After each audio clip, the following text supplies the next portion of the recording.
The BFG by Roald Dahl. Dream-Catching. The big friendly giant put the suitcase on the ground. He bent low so that his enormous face was close to Sophie's. "From now on, we is keeping as still as winky little miceys," he whispered. Sophie nodded. The misty vapor swirled around her. It made her cheeks damp and left dewdrops in her hair. The BFG opened the suitcase and took out several empty glass jars. He set them ready on the ground with their screw tops removed. Then he stood up very straight. His head was now high up in the swirling mist, and it kept disappearing, then appearing again.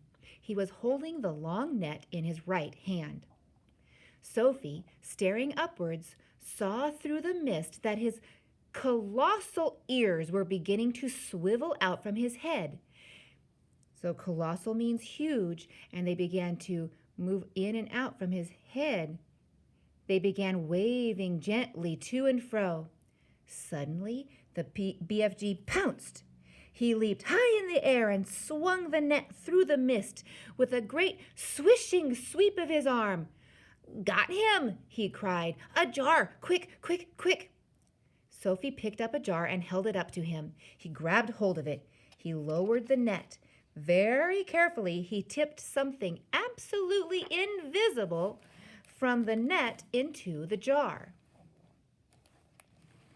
He dropped the net and swiftly clapped one hand over the jar.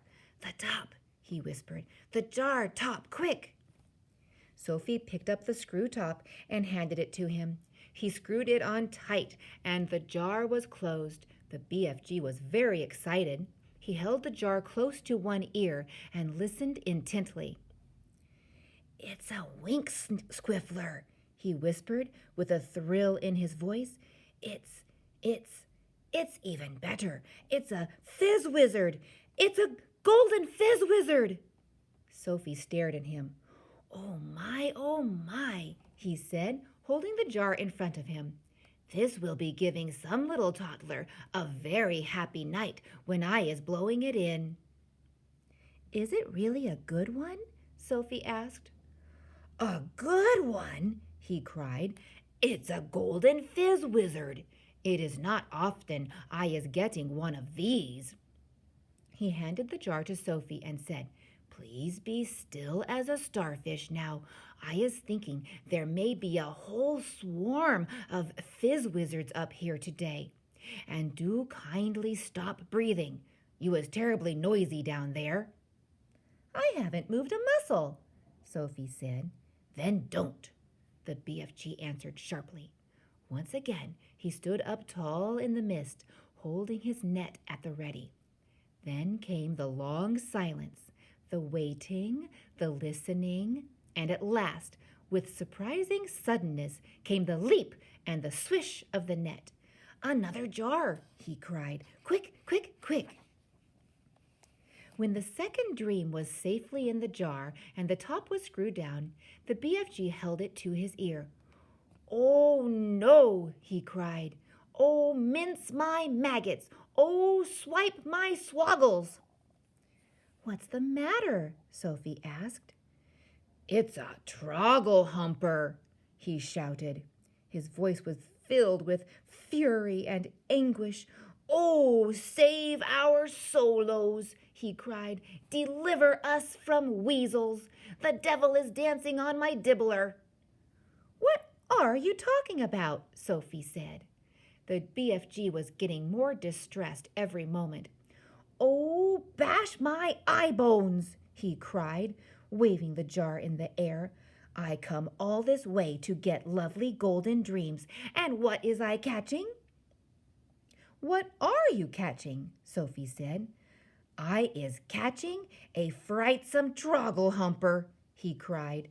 "This is a bad, bad dream. It is worse than a bad dream. It is a nightmare." "Oh dear," Sophie said. "What will you do with that?" "I is never, never letting it go," the BFG cried. "If I do, then some poor little toddler will be having the most curd-bloodling time.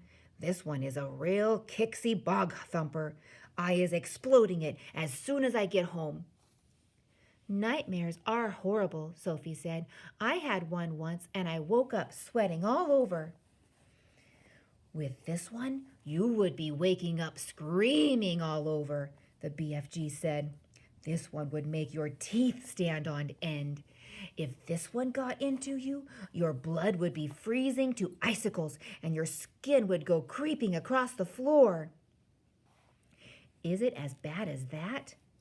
"It's worse," cried the BFG. "This is a real wopsy grob switcher." "You said it was a troggle humper," Sophie told him. "It is a troggle humper," cried the exasperated BFG, "but it is also a bog thumper and a grob switcher. It is all three riddled into one. Oh, I is so glad I is clutching it tight." "Ah, you wicked beastie, you," he cried, holding up the jar and staring into it. "Never more is you going to be bunk-doodling the poor little human beanie toddlers." Sophie, who was also staring into the glass jar, cried out, "I can see it! There's something in there!" "Of course there is something in there," the BFG cried. "You is looking at a frightsome troggle humper." "But you told me dreams were invisible." "They is always invisible until they is captured," the BFG told her. "After that, they is losing a little of their invisibility. We is seeing this one very clearly." Inside the jar, Sophie could see the faint scarlet outline of something that looked like a mixture between a blob of gas and a bubble of jelly. It was moving violently, thrashing against the sides of the jar and forever changing shape. "It is wiggling all over the place," Sophie cried. "It's fighting to get out. It'll bash itself into bits."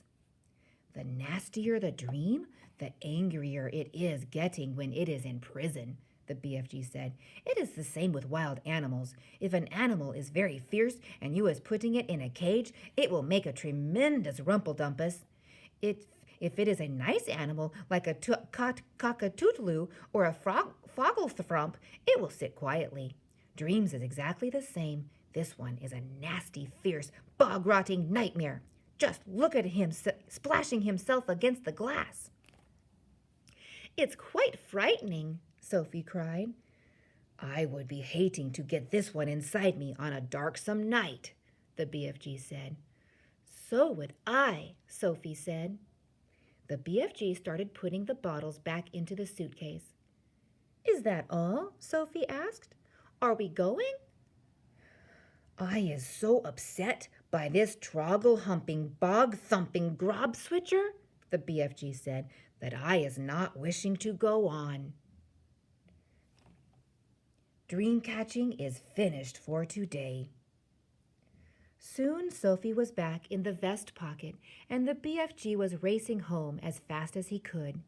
When at last they emerged out of the mist and came again onto the hot yellow wasteland, all the other giants were sprawled out on the ground, fast asleep.